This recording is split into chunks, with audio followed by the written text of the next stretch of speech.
Hi, welcome to our academy.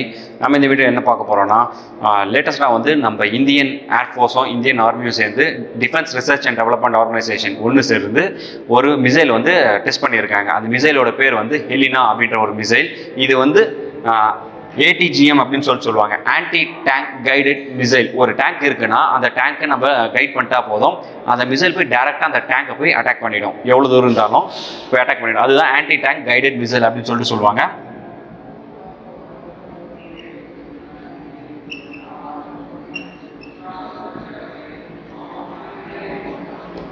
இந்த missile வந்து முழுக்க இந்தியாவிலேயே தயாரிக்கப்பட்ட ஒரு மிசைல். இது யார் தயாரிச்சது அப்படின்னு பார்த்தோம்னா DRDO அப்படின்னு சொல்லலாம், defence research and development organisation.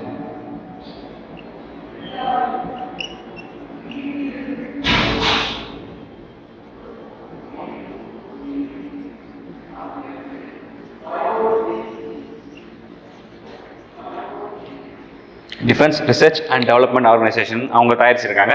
இந்த மிசைல் வந்து இதுக்கு முன்னாடி டெஸ்ட் பண்ணது வந்து ஒரு லேண்ட் டு லேண்ட் சர்ஃபேஸில் இருந்தது. ஆனால் இப்போ டெஸ்ட் பண்ணது வந்து ஏர் டு லேண்ட் சர்ஃபேஸில் இருக்கிறது. இந்த ஏர்லேருந்து எந்த வெஹிக்கல் மூலமாக டெஸ்ட் பண்ணாங்க அப்படின்னு பார்த்தோம்னா through advance light helicopter. Advance light helicopter அப்படின்னு சொல்லிட்டு ஒரு டைப் ஆஃப் ஒரு இந்தியன் ஏர்ஃபோர்ஸ் கிட்ட இருக்கக்கூடிய ஒன் ஆஃப் த ஹெலிகாப்டர். இதுலேருந்து தான் வச்சு டெஸ்ட் பண்ணியிருக்காங்க. இதை டெஸ்ட் பண்ணும்போது கரெக்டாக துல்லியமாக வந்து அந்த பர்டிகுலர் டேங்கை வந்து போய் அழிச்சிருக்கு. எந்த இடத்துல டெஸ்ட் பண்ணாங்க அப்படின்னு பார்த்தோம்னா ராஜஸ்தானில் இருக்கக்கூடிய பொக்ரான் ஃபயரிங் ரேஞ்ச், நம்ம அணு டெஸ்ட் பண்ணோம்ல அந்த இடத்துல தான் டெஸ்ட் பண்ணியிருக்காங்க. ஓகே, இது வந்து யார் டெஸ்ட் பண்ணது அப்படின்னு பார்த்தோம்னா DRDO, ஆல்ரெடி பார்த்தோம், defence research and development organisation தான் டெஸ்ட் பண்ணியிருக்காங்க. இந்த ஹெலினா மிசைல் அதை பொறுத்த வரைக்கும் இதோட ஃப்ரண்ட் போர்ஷனில் வந்து வார் ஹெட், அதாவது 8 கிலோகிராம் கொண்ட வார் ஹெட். இந்த வார் ஹெட் என்ன பண்ணும் அப்படின்னு பார்த்தோம்னா ஒரு டேங்க்ல போய் மோதும் போது பிளாஸ்ட் ஆகும். ஓகேவா, அதுதான் வார் ஹெட் அப்படின்னு சொல்லுவாங்க. ஓகே, இது வந்து இந்த மிசைல், இந்த ஹெலினா மிசைல் வந்து ஒரு 3rd ஜென்ரேஷன் மிசைலாக இருக்கக்கூடியது. இது டெஸ்ட் பண்ணி 3rd ஜென்ரேஷன் மிசைல்.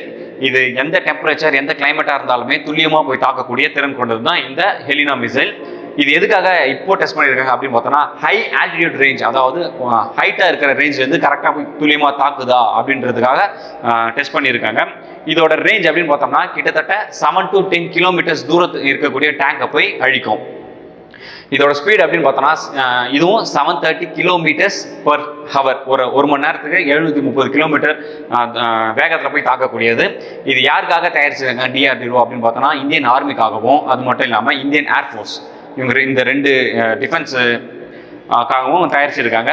ஏன் இப்போ இதை டெஸ்ட் பண்ணுறாங்க அப்படின்னு பார்த்தோன்னா நம்ம ஆல்ரெடி பார்த்துருக்கோம். இப்போ போர்னா அதிகப்படியாக யூஸ் பண்ணக்கூடிய ஒரு படை எதுவாக இருக்குது அப்படின்னு பார்த்தோன்னா ஆர்மி தான், அதாவது தரைப்படை தான் அதிகமாக யூஸ் பண்ணுறாங்க. அதில் முக்கியமானது எது அப்படின்னு பார்த்தோம்னா டேங்க் வச்சு நிறைய இடத்த வந்து கைப்பற்றுறாங்க.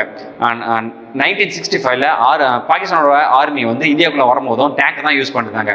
அப்போது அந்த மாதிரி அந்த டைம் பீரியடில் வந்து இந்தியா கிட்ட வந்து ரொம்ப பழைய டைப் ஆஃப் டேங்க்ஸ் தான் இருந்துச்சு. அந்த டைமில் பாகிஸ்தான் வந்து வெளியே ஃபாரின் கண்ட்ரிஸ் கிட்ட இருந்து பைத்தான் 47 and 48 அப்படின்ற டேங்க்ஸை வந்து வாங்கியிருந்தாங்க. அதன் மூலயமா வந்து உள்ளே வர ட்ரை பண்ணாங்க. அந்த படையெடுப்பை வந்து நம்ம ஏர்ஃபோர்ஸ் மூலயமா தான் நம்ம தடுத்து நிறுத்தணும், இல்லைனா பெரிய பாதிப்பு இந்தியாவுக்கு வந்திருக்கும், பெரிய நிலப்பரப்பை வந்து இழந்திருப்போம். ஸோ இந்த மாதிரி சூழ்நிலைகள் மறுபடியும் ஏற்படக்கூடாது அப்படின்றதுக்காக அந்த டேங்கை காலி பண்ணுறதுக்காக இந்த மாதிரி மிசைல்ஸை வந்து இந்தியன் கவர்மெண்ட் வந்து டெஸ்ட் பண்ணிருக்காங்க இந்தியன் டிஃபென்ஸில். இந்த ஹெலினா மிசைல் இருக்கக்கூடிய வார் ஹெட் அப்படின்னு பார்த்தோம்னா 2 முறை பிளாஸ்ட் ஆகக்கூடியது. ஒரு டேங்க்ல போய் பட்டவனே 2 times பிளாஸ்ட் ஆகி அந்த டேங்கோட ஆர்மரை வந்து பிளாஸ்ட் பண்ண வைக்கும். இதுதான் இந்த ஹெலினா மிசைலோட சிறப்பம்சங்கள், ஸ்பெசிஃபிகேஷன்ஸ் அப்படின்னு சொல்லலாம். தேங்க்யூ.